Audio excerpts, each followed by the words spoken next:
And welcome to the program. Charles Moscowitz, Michael D. Shaw is my guest, as is our habit on Thursdays. Mike, thanks for joining me as always. Yeah, always a pleasure. So I titled this The Collapse of the Left. I mean that politically in this country. I think that they really have become really marginalized at this point. The two items I'll point to, the first one is the so-called No Kings rally, Right. and the second is the ongoing um, persecution of criminals in the previous administration, and a reaction on the part of the far left mayors of Chicago and Los Angeles, and particularly Los Angeles, to actually, and a judge, I guess, in San Francisco who backed this, that ICE agents could be arrested for apprehending an illegal alien. Um, I don't think anyone on the, in the, even in the, amongst the Democrats actually support that. And I think that it shows to me, as Steve Bannon would say, the last gasp of a dying regime. It's really all of these things have sunk them to a level of irrelevancy and marginalization. What say you? Well, I agree. The problem is, I guess, that when all these radical causes, well, there have always been radical causes, Right. but somehow they were marginalized. But then they became more mainstream because it was a way they thought, I guess, of exciting new potential supporters.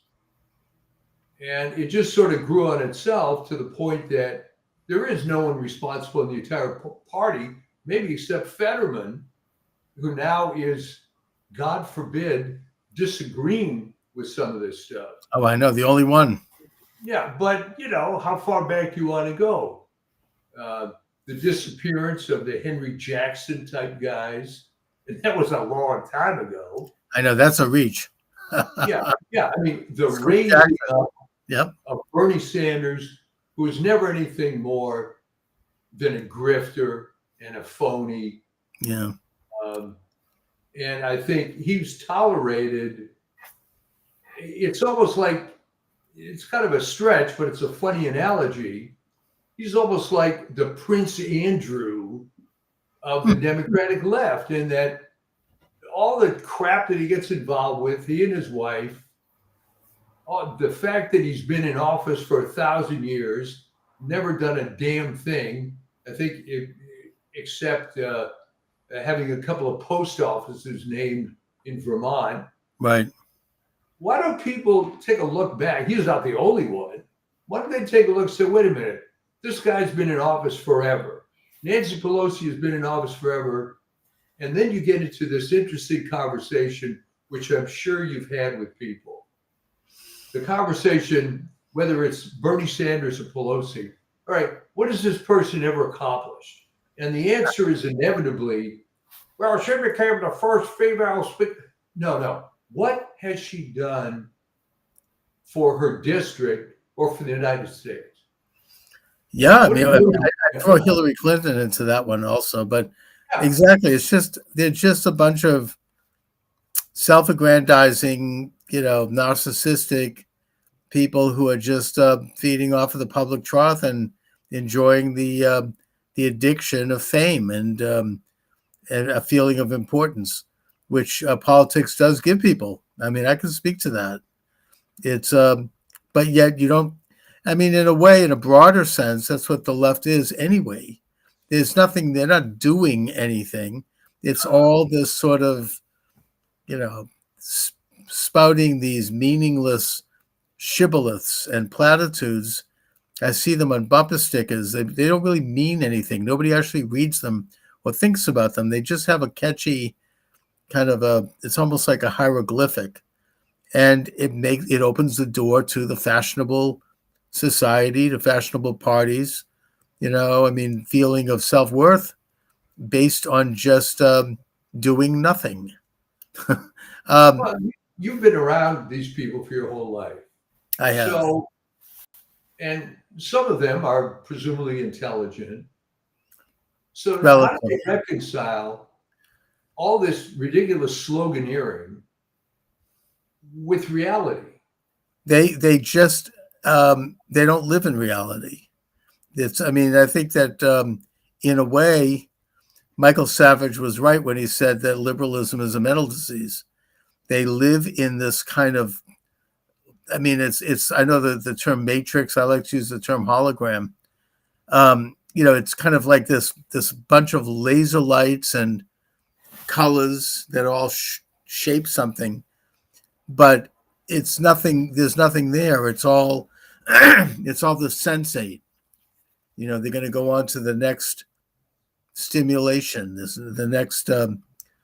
C. Wright Mills talks about the living in the trap of like that people don't understand their place in the bigger society or in history, or they don't have awareness of who they are or what they are or their purpose or their task. It's all they're just sort of getting along. I know people like this, a lot of them.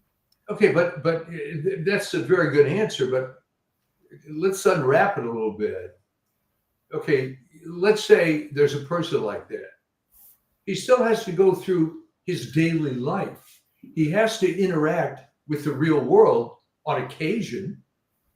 Yeah, He but has to go to a store. He has to see other people. He has to see the breakdown of society.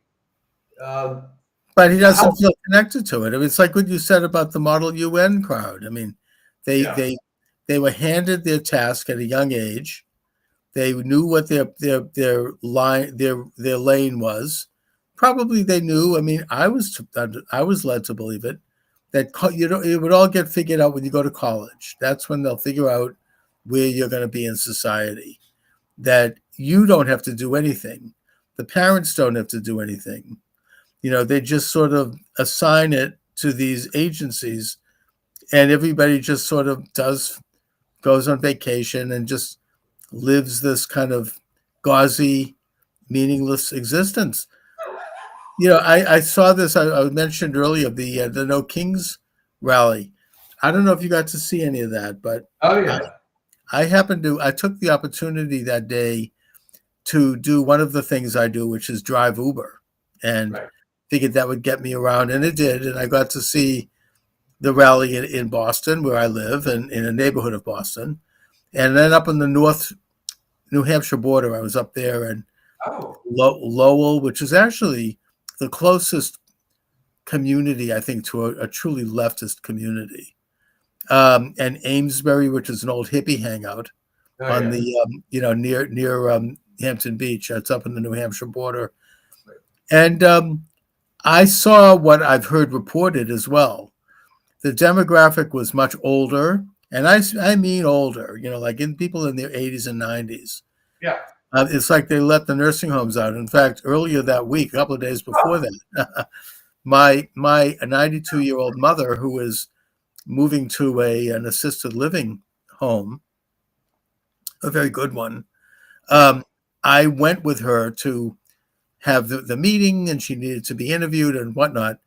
And while we were there, I overheard two people talk about, so you're going to the rally on Saturday? Did you sign up for the bus? Now, this is strictly anecdotal, but I wonder if all of that George Soros money went to paying for these buses, Of and that course. this isn't what happened nationally, that buses pulled up to these nursing homes, assisted living locations, and they just put people in. Now, I also heard a report from a couple of people who are sort of citizen journalists who also said this. It's like they refer to it as great instead of Antifa, Greatifa, you know, and Ha! they right and they said that it strangely ended almost like on clockwork. Usually, when you have these kind of political rallies, people linger and they hang out. This one, it all shut down around like 4 o'clock in the afternoon. Well, the It was buses like came, and that was it. buses came and everybody just went home. And Well, that well, let me stop you. Okay, if I were organizing something like this, would it concern me a little bit? Well, what are the optics? We're rolling out these ancient people. Does that give the Oh my, image of a vigorous new movement, or does it no. rather look like actually what I wrote about last week? This, we've stuck in the '60s. These It was people it that was are really it was caught up in this preposterous. crap. It was a complete flop, and the other people there. I mean, look, I'm not doing this on TikTok because I know I get banned for saying this. It was predominantly, besides the elderly, it Yeah, was predominantly white, suburban, yeah, well-educated women. A yeah. lot of them, quite frankly, on the overweight side. Not that I should talk, you know, and they all were dressing down. They wanted to look poor. They were putting on faded jeans Yeah. and looking preposterous. Wearing blousy big shirts and flowery skirts and looking letting their hair look a little mussy and it was preposterous. It was like I mean, you saw this was the demographic. Very, not too many men, not too many black people, not Yeah. too many minorities, and not too many young people.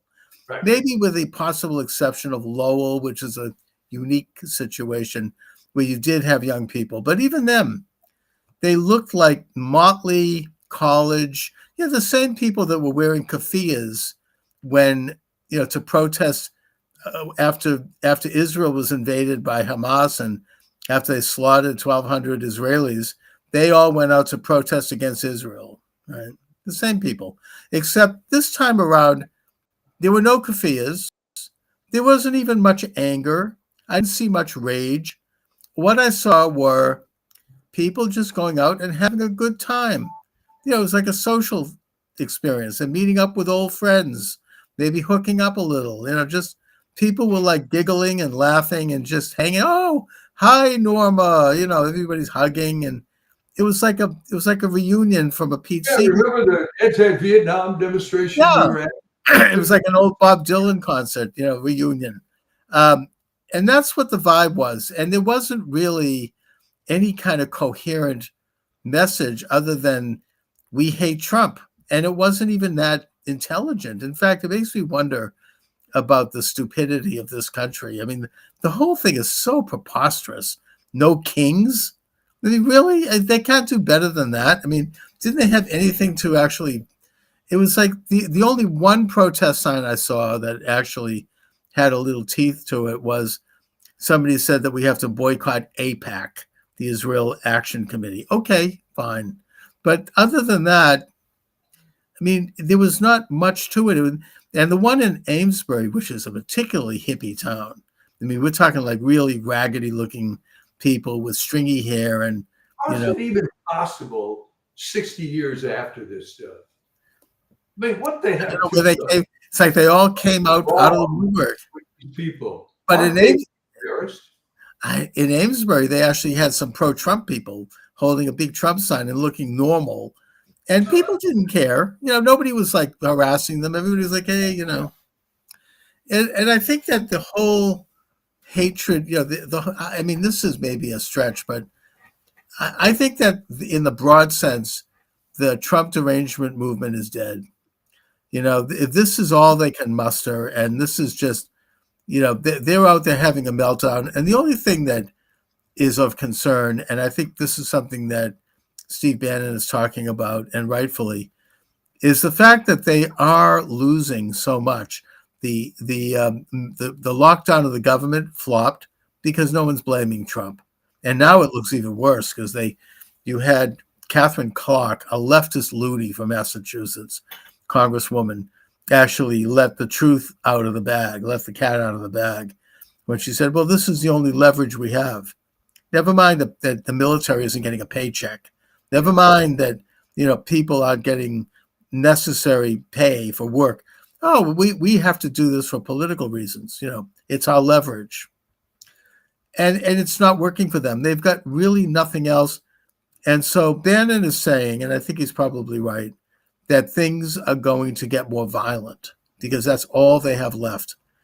They've the Democratic Congressional Committee has put on their website, and it has taxpayer paid, an app that doxes ICE agents.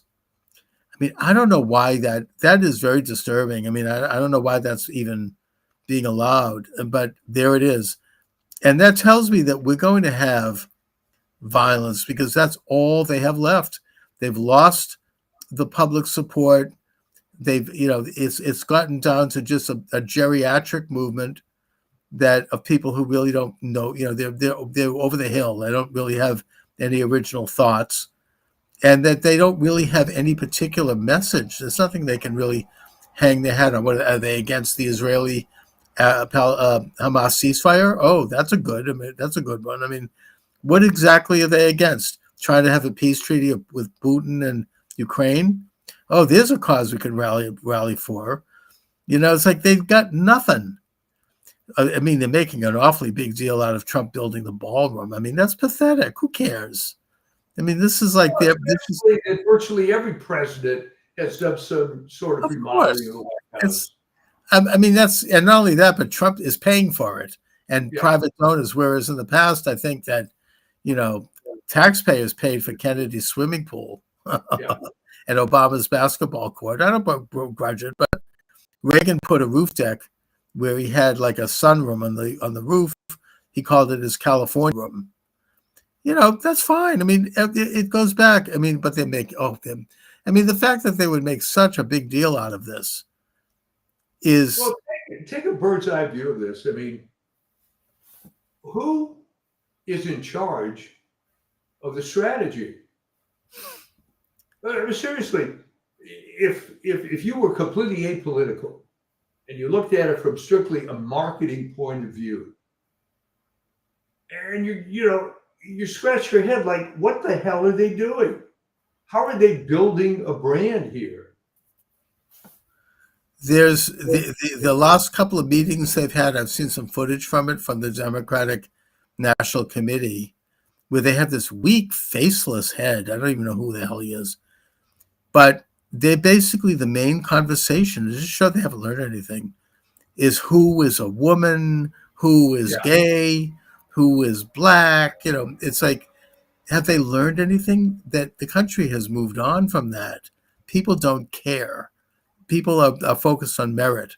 Nobody cares if you're black. They want to know if you can do a job. Is it a completely inbred situation?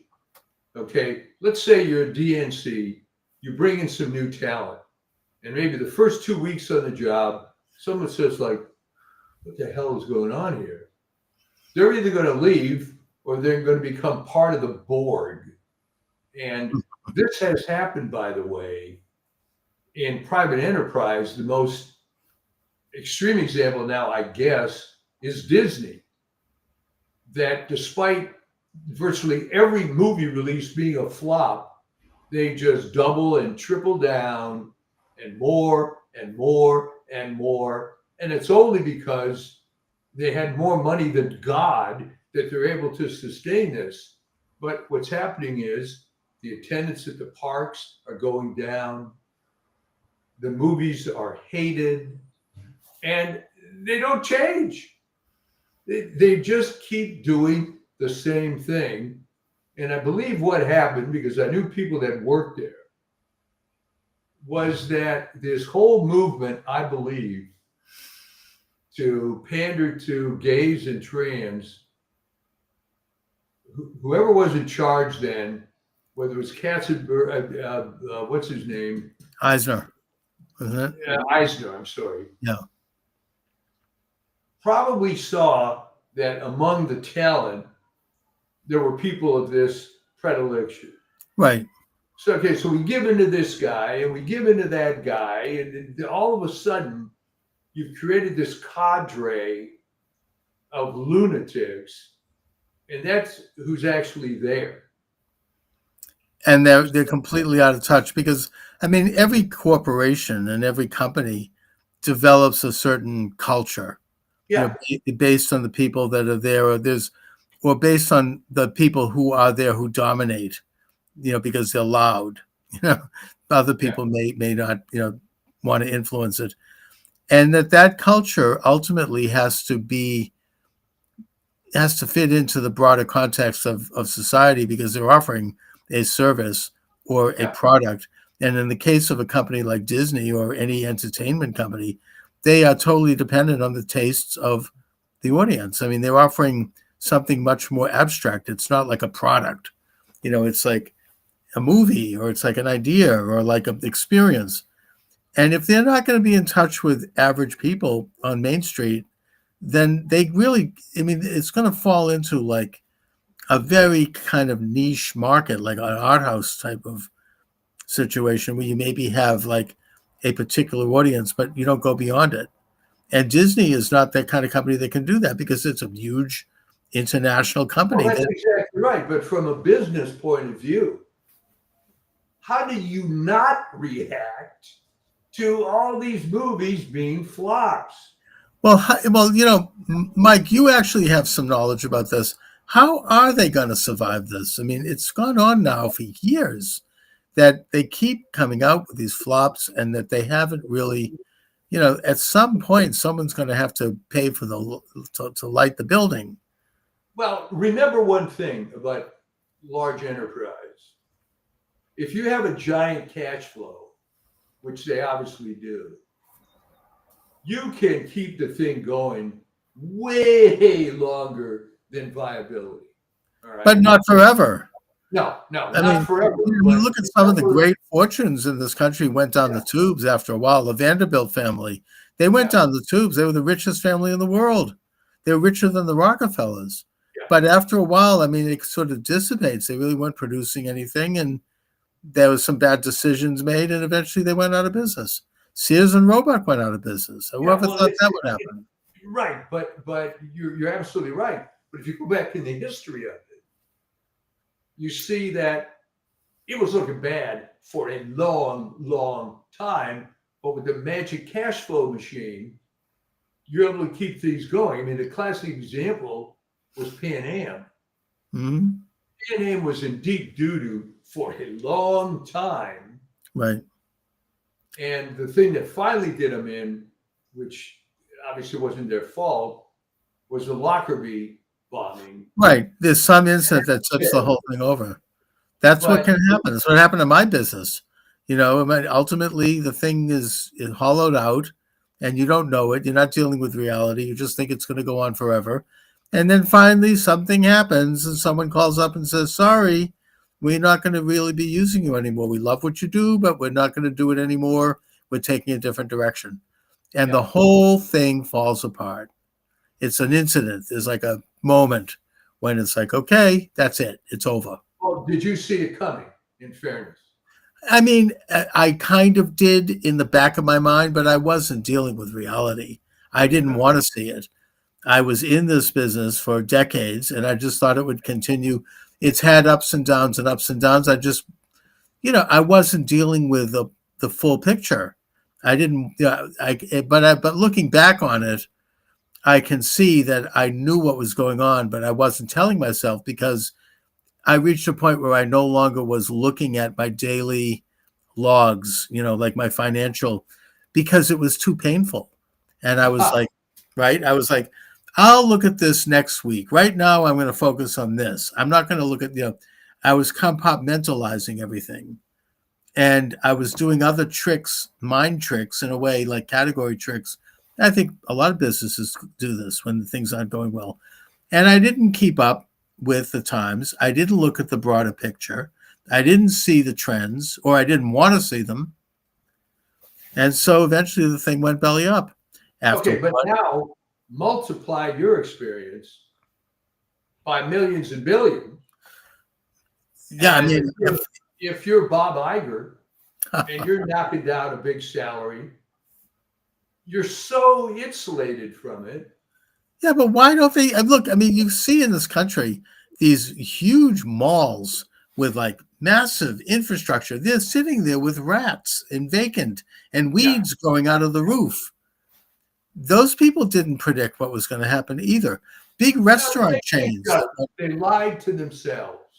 Well, they did the same thing I did, but Yeah. the point is that at such a big level, I mean, you look at some of these big restaurant chains that went under, like Pizza Hut or some, they had like 300 restaurants, and then they were going under slowly, and then it accelerated. And at one point, now they have like 5 restaurants. Okay, but how many people? Again, you're going to have to take your experience and multiply it. How many people on the top of Pizza Hut were actually on the shop floor? Well, that's That right. went They to weren't. a particular location. It's very easy to lie to yourself about, well, we've had ups and downs before, and people are always going to buy fill in the blank. Right. I know you go into it, you stop dealing with reality, basically.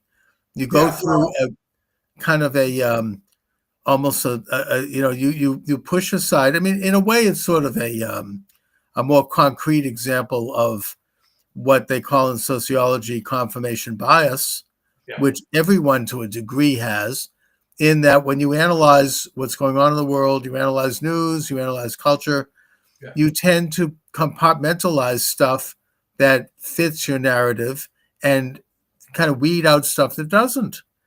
And, while everyone does it, it can reach a point where it becomes downright dishonest. And you really start to twist reality and you start to lie. And that's when you have a problem. But in a milder sense, this is how I think the human mind works. We all tend to want to reinforce our belief system before we can't, or we change it. The more conservative approach is to change it slowly and little piece at a time, as to conserve. I mean, be conservative. You're conserving that which works and that which has proven to be good, and you're weeding out the stuff that doesn't, and you gradually, the sociologist Durkheim developed structuralism, which is, just that. I mean, the society advances by weeding out the bad stuff and emphasizing the good stuff. But then you have a false ideology like Marx with conflict theory, where it goes beyond just weeding out stuff. It completely pulls the rug out from everything and reinvents the entire human being. And that's where you get a false ideology that ends up really hurting people and maybe helping a few. But anyway. Yeah. Well, the one example, and it probably near and dear to your heart because you can almost call it the Route 128 phenomenon, if you will. That the whole thing of microcomputers was an interesting phenomenon, right? Mm-hmm. Because some of your audience is old enough, well, mainframes, but then the mini computer came out, and Right. there were branded companies like DEC and Wang and so on. All right. The people who were involved in the mainframes and the minis would joke and laugh at the personal computer. This is a toy. It's never going to do anything. Yeah. It's not very powerful. But when Novell figured out how to network microcomputers, it all fell apart for those guys. Mm-hmm. Who remembers DEC anymore? Who remembers Wang anymore? Right. But you could have seen it coming if you opened your eyes. I was at meetings where these experienced guys were saying how this is all a joke. It's never going to work. The average person isn't going to get involved with computing. It's very specialized. We're elite. Blah, blah, blah. And even Bill Gates himself said stuff like, what are you ever going to do with more than 640K of RAM? Mm-hmm. Okay. And right. these are people deep into it that didn't see what was going on. Yeah. Meanwhile, like the average consumer, like when my first big computer, I'm not going to even tell you how much money I spent on it, but it was a lot. Yeah. And this was, of course, when my business was good, but I mean, it was the big column and the big screen and the printing. I had a printer because back then you still printed stuff, and the keyboard was separate, and there was, all this kind of infrastructure. And so, yeah, I mean, that's all I knew, because that's what was on the market at the time. Who could have predicted that we could have this, like, with a simple smartphone? Well, right, but don't dismiss it quite that much. There were people that were in it, that were seeing the innovations, and they still denied it. Right. Oh, I know. Yeah. Well, that's what happens. That's part of the business process. That's theoretically why you bring in consultants. They're supposed to bring in, like, a fresh eye that can look at something from the outside and see through not just the errors that are being made by the main thinkers in a group, but also some of the emotional stuff, the politics and the relationships that tend to make up a company, and that can become, somewhat toxic, and can warp people's understanding of what works because they like or dislike a person. Um, I think that consulting is an interesting field in a way. Hmm. I'm being told, like, one of my sociology classes right now has a side to it where they want you to look at careers and what you do with a degree in sociology, which is good. I mean, I'm Yeah. glad that sociology is finally doing this. God forbid they're thinking of that. Yeah. Yeah, and because people aren't taking sociology anymore because they don't see that. And I think they should do it. But of course, in my case, I mean, I'm too old. I mean, I'm like semi-retired. I'm not looking to start up a new career. But it does make me think that consulting is an interesting thing for an older person, for somebody who is retired, because they bring a life of experience and of successes and failures, of virtues and sins, Yeah. and that they can be hired by a company that is trying to figure out their direction or is trying to solve a problem, and they can go in there with a fresh eye and detect things that the inside can't see. Like you say, like Disney, they can't see why they're failing. They don't even want to admit that they're failing. But if they brought in an objective outside consultant group, they might be able to do a full report on this and take a Well, look. right. But here's the problem. Right. Yeah. Let's say you're hired as a consultant by Disney, and you write your objective report. Yeah. And you say, well, all this woke stuff is garbage. You're turning people off. No one cares about this anymore, despite the fact that maybe half of your staff is gay and trans. Right. Yeah. I don't think they're going to renew. They're not going to listen to you. Yeah. They're probably not going to listen to you, but, at least you could take a shot at it. I mean, I would think that, there's some value to having. There might be somebody at that company who actually cares about the bottom line. At the risk of pressing this further, all right, let's say there is somebody on the board who says, this Chuck guy has some good ideas here. It's shot down by the rest of the board. Yeah, that's probably true. He's going to have to conform. Yeah. Because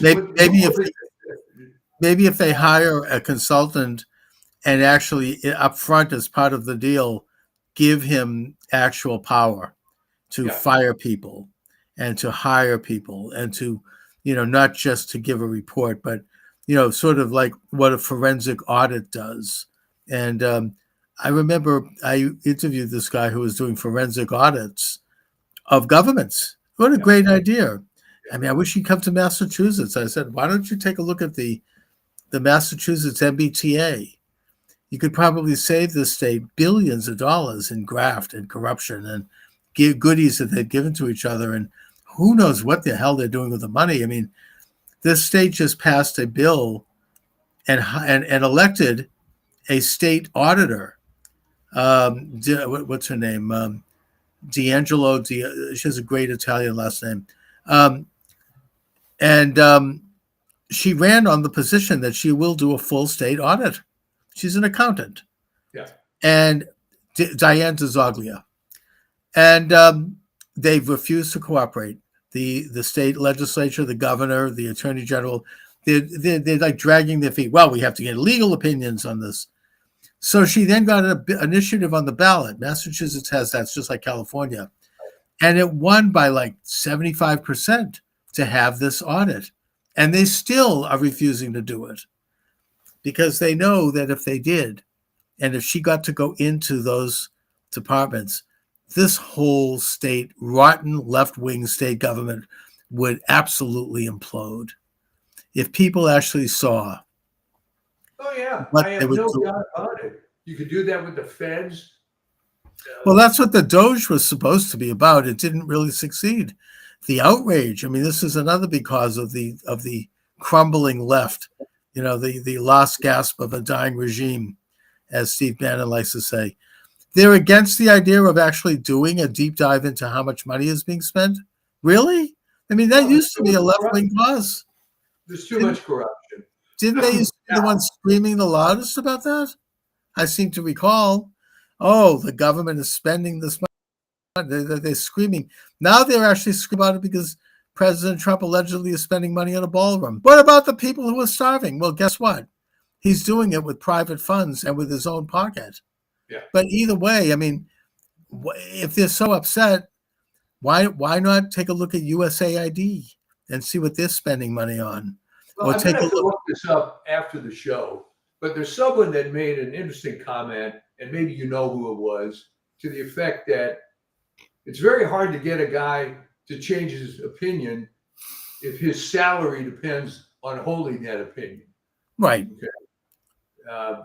That's not exactly. No, I mean, that's so true. I mean, that's the very problem with government getting into certain things. It's like you have an agency in the state or federal that is supposed to handle a certain social problem, let's say, maybe welfare, maybe homelessness, whatever it is. And they actually, once a year, submit their budget to Congress, and they get more money if there's more of the problem.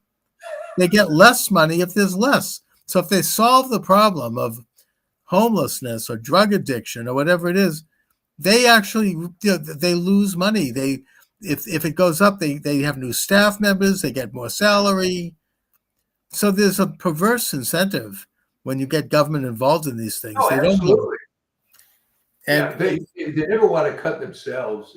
I'll tell you, the only time I've ever seen in my whole experience out there where you bring in a consultant and you give them the power, and you're going to laugh when you hear what the example was. Back in the day, obviously won't mention the name of the company, we worked closely with another local, let's call it a larger small company than we were. mm-hmm. It was owned by two guys, and they were getting ready to sell it. So they brought in a guy that I had known, fairly elite management consultant guy that I met on some other project. And they gave him, as you would call it, full plenary authority, right? Because they had to clean this thing up before they were going to sell it. They were making money, but they knew there were some problems, right? Yeah.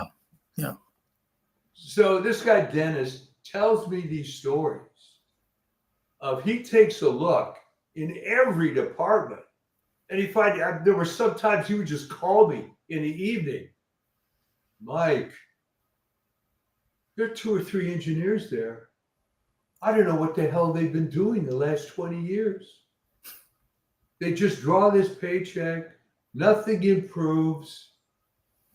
They probably don't even show up to work if it's the state. And of course, as you could predict, they start trying to get rid of these people, and then it's age discrimination. In one case, it was anti-Semitism, and all this bullshit. But they gave him full authority to do this. But that was the only time I've ever seen. Okay, we're going to bring a consultant to clean up this mess, and they actually acted on it. And good for them, because they ended up selling it at a good price. The 2 owners made out. The company is still around. I don't know who bought them. It doesn't matter. Mm-hmm. But my friend Dennis made him a lot of money just by cleaning things up. So when it was their incentive, hey, we got to clean this thing up to get more money for it. Boy, then they were willing to cut like mad. So there Wow. you go. Yeah, because they had that's right. There was an external incentive. There's no incentive for Massachusetts to open its books to Diane DiZoglio. They're not going to do it unless, I don't know what, they just won't. I mean, Well, what's the incentive for Disney until, I mean, they can keep going with this farce for many years, right? Okay, we're losing money, so maybe we'll have fewer releases. Okay, no one's coming to the theme parks, so maybe we'll lower the price. So you can keep this charade going for what, decades? yeah, but it's still a finite thing. It's not going to go forever. I mean, there were plenty of theme parks that died. I mean, here in Boston, Paragon Park is now condominiums. It was a great theme park when I was growing up. We loved it, but it didn't really keep up with the times, and it's just a lot of reasons. But the point is, it's not. These things are not there forever. No, but it's, yeah. You mentioned theme parks. There's one that only older LA people would even remember. Right. Pacific Ocean Park, POP. Fairly active in the 60s. I was a teenager, all right? And they were the ones that inaugurated, they call it POP, pay one price. They were the first theme park in the country. You lay down X dollars, and now you got to run to the park, go into rides, no individual tickets. Wow. Well, they weren't maintaining it. They weren't keeping up. Some of the rides got antiquated. Yeah. So then they closed this, and then they closed that. And I remember I was working for the city of Santa Monica. I think I was maybe 20. POP had been closed, but there were remnants of it. We'd go along the street in Santa Monica. Oh, yeah, that was a popcorn stand for X number of years ago. So, what, did they not see it coming? I don't know. The same thing happened at Paragon Park. It just gradually, piece by piece, there's still a carousel. There's still a little bit of a strip along Nantasket Beach, but the park itself is long gone. I mean, it's all developed through these ugly condominiums that there's like, it was a terrible loss to the culture. I mean, maybe the times have changed that people don't go to those things anymore. I don't know. I mean, there were it's more complex than just not keeping up with the business, I suppose. Well, didn't they have a big roller coaster there? Yeah. The world's biggest. That was bought by Six Flags, which actually I think has kept things up, and it was reconstructed in Maryland. So it still exists. But Paragon Park is gone. I mean, it was a great place. I have such fond memories of it. It was just, I don't know why that would have gone out, but it did. And people don't go to it anymore. Well, you mentioned malls. Yeah. That are standing idle. What killed that? I think it was a combination of the pandemic and the fact that that was like the final blow. That was the final nail in the coffin, is the pandemic. You could go on Amazon and find whatever you want and get it the next day. So who wants to worry about the parking? Yeah, but don't people still want to leave the house and have like a little bit of a social reaction? I remember at the time when movies were put on DVDs. Yeah. Everybody, this is the demise of the movie theater. Why would anybody bother to go to a movie theater when you could just go rent it at Blockbuster and see it from home? It's so great, But that didn't happen. The movie theaters survived it because people were going to more than a movie. They were having a date. They were having an experience. They were seeing friends, seeing other people, just going out and having a social evening. It wasn't just the movie. So I would wonder why that didn't apply also to amusement parks. I mean, you're going out with a date, you're going out to get together with friends. Don't people still do that? I think stuff changed. I mean, even with the movie theaters, it's dropped off. Yeah. Because now it becomes an expensive proposition. The admission price, $10 for popcorn or whatever it is now. That's crazy, yeah. And And you can't even smuggle in a little candy bar because they'll see it at the door. no, they have the Gestapo Yeah, watching. right. So, but the point is that trends change, tastes change, Yeah, that's right. and there are people that see the writing on the wall. I had a friend; the kids were friends. This guy was a big dude with AMC movie theater, and he saw the writing on the wall and got in a different aspect of the entertainment business. So he got out before it started to go down. Well, yeah, I mean, there were people that did that. I Sure. knew a guy at Capitol Records. He was a big dude. He was one of the top VPs, and he got out. He could see Well, what's happened with the record business? I mean, I interviewed a guy years ago. I probably should do it again.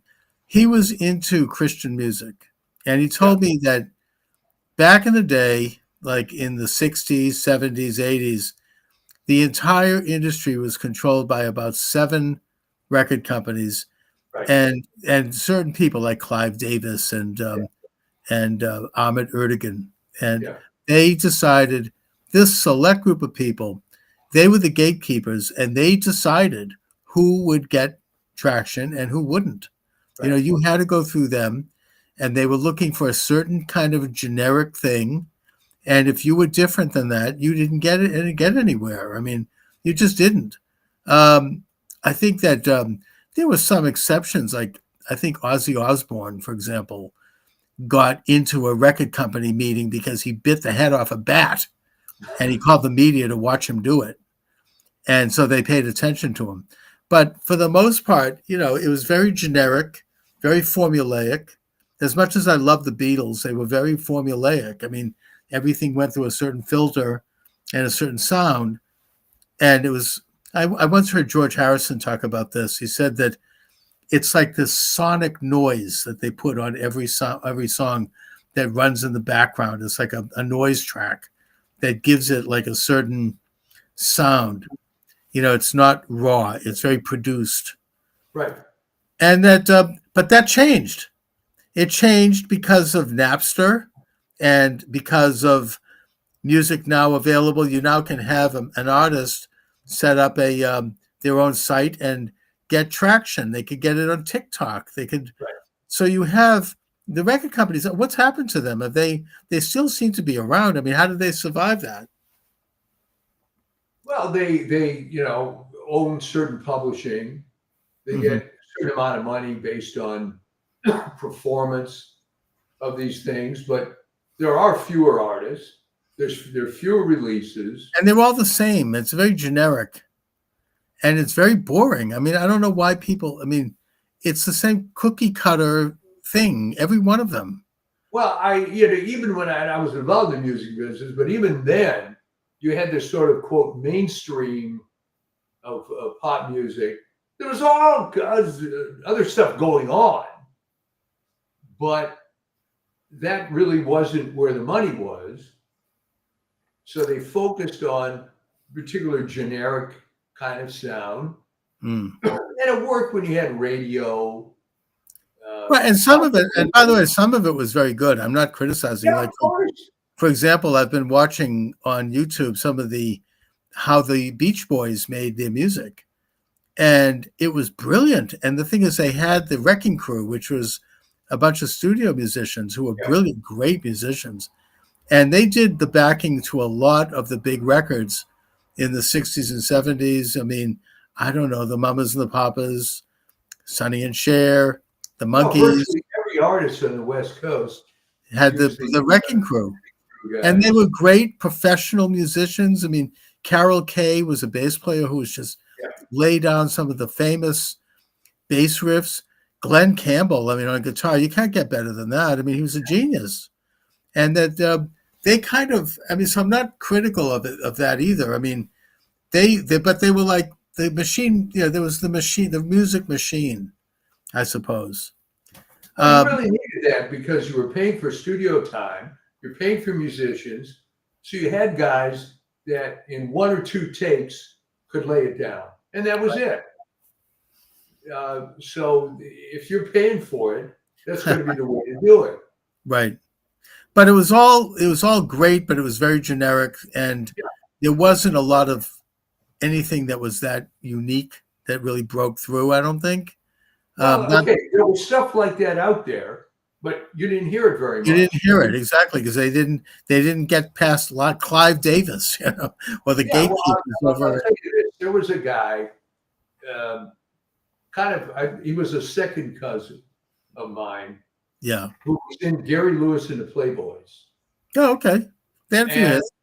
yeah, and he had his run, and Gary, went out on his own, and he had session guys, but this guy was his original lead The original guitarist. band. So Yeah. anyway, I'm hanging out with him, and he and I go into some studio that he remembered, and he said, "Here, I want to show you something." And he had all these old abandoned tapes of various artists you never heard of, Mm-hmm.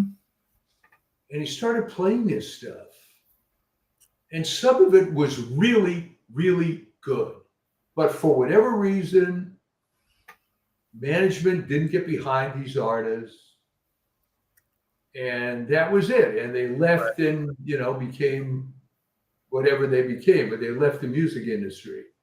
And there were plenty of cases like that. Right. Well, I guess the decisions are made in a boardroom about Yeah, whether or not and it also, I think I mean, I don't know specifically, but I think they were pushing a certain agenda.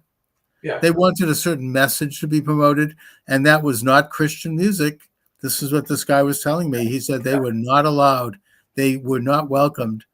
But they eventually developed their own music labels, and they did well, but they had niche. It was not like it didn't really break through, except in a few minor cases. Um, but they couldn't pass the gatekeepers. But that's changed. It seems that's no longer. It's much more well, fragile. there really aren't any gatekeepers anymore. I mean, there are people making money off their music just via the internet.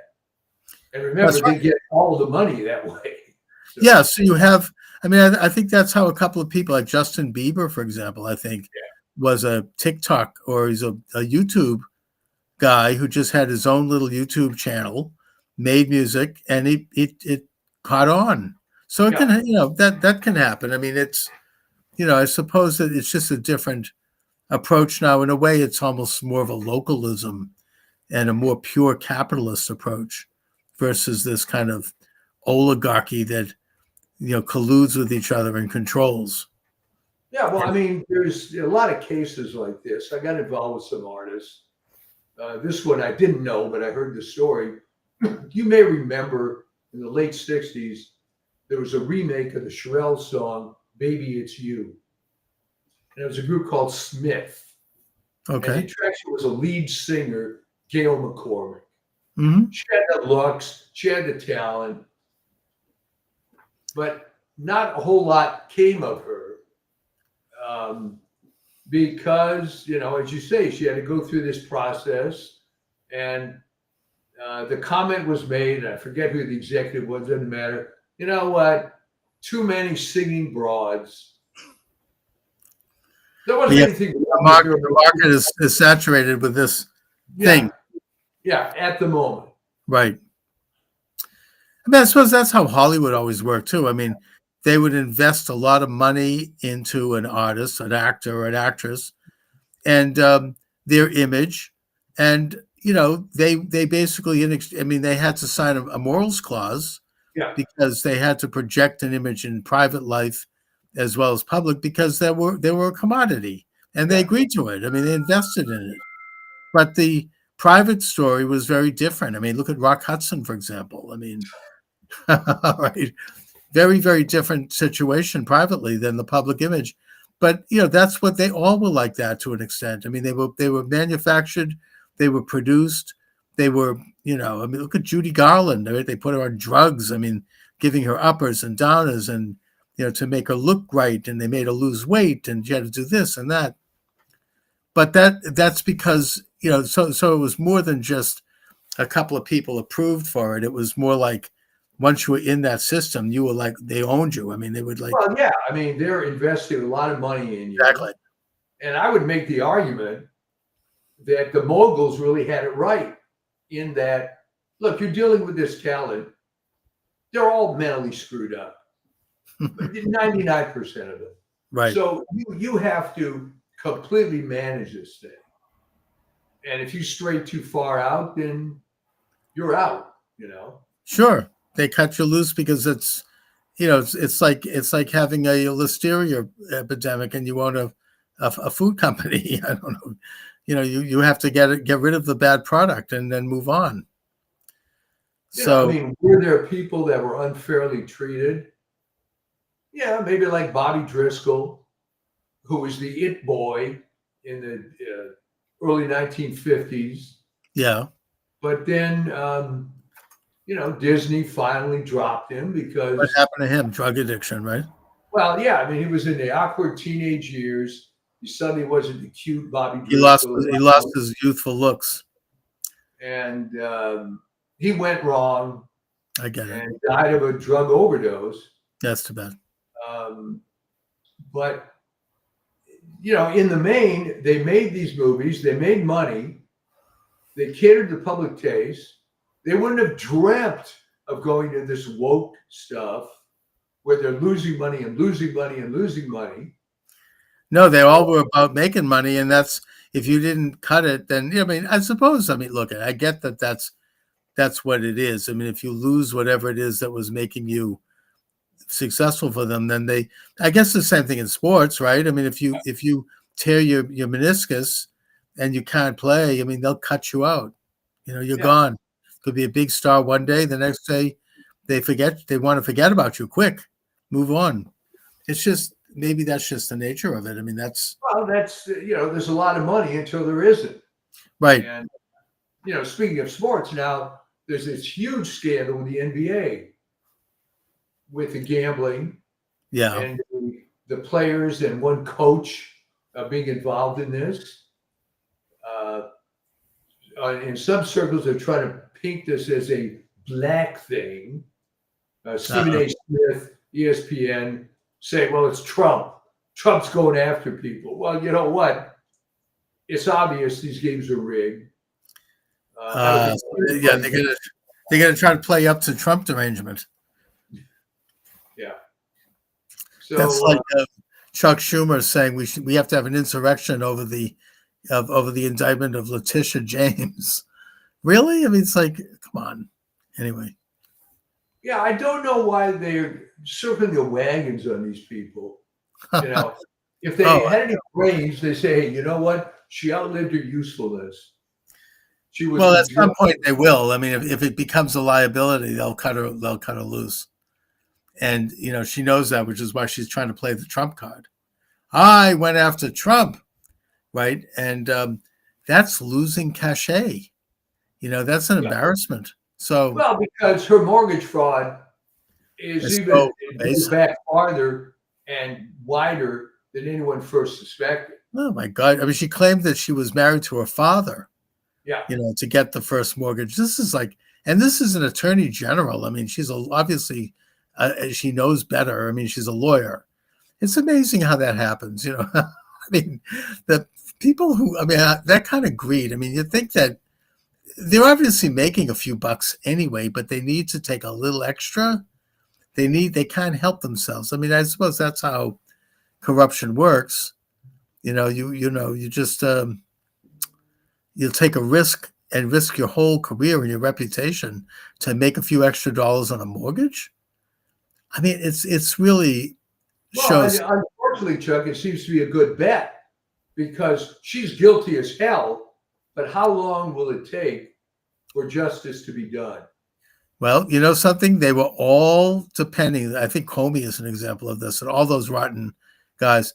They just never thought that Trump would come back. They really felt that they had buried Trump after um, the stolen election, and after the Fed insurrection of January 6th. They really felt that Trump was done. I mean, they even impeached him after he left office. And it was pretty pervasive. I mean, Steve Bannon has talked about this, that Fox News refused to interview him. Nobody paid any attention to him. He was completely being wiped off of the face of consciousness. Nobody, he was utterly isolated. And so I think that they all felt, no one will ever bother us. We can do this sort of stuff. It's the 9/11, the phony 9/11 commission. They wanted to really nail the coffin. They could get away with doctoring evidence with that Hutchinson. They could get away with destroying evidence once the Republicans took over Congress because nobody would ever call them on it. And they are being called on it now. There's now evidence. Grassley, who's actually a fairly straightforward guy, he's now released evidence that shows that Merrick Garland and who is it? One other guy were involved with this Operation Arctic, something I could look it up. It's on today's Gateway Pundit. Like Arctic Storm. Arctic Storm, one of these things to get Trump. And it's so they are they are not. Here it is. They're not getting away with it. Let's see. Former AG Merrick Garland and FBI Director Chris Wray, another real doozy, personally approved opening of Arctic Frost investigation into Trump. Senate Judiciary Chairman Chuck Grassley just released documents revealing that Attorney General Garland and FBI Director Wray and corrupt DOJ official Lisa Monaco personally approved opening the Arctic Frost investigation into Trump. Then that led to Jack Smith's appointment and his alternative electors case. In other words, they were involved in this conspiracy to stop Trump with the assumption that it would never come out, that they could get away with it. Now that Trump is back, they are not getting away with it. It's happening. It may be. Here's the other thing that people forget sometimes. All right, this was corrupt. They never should have done this. This was horrible. But then look at the other edge. You're supposed to be the Attorney General and the Director of the FBI.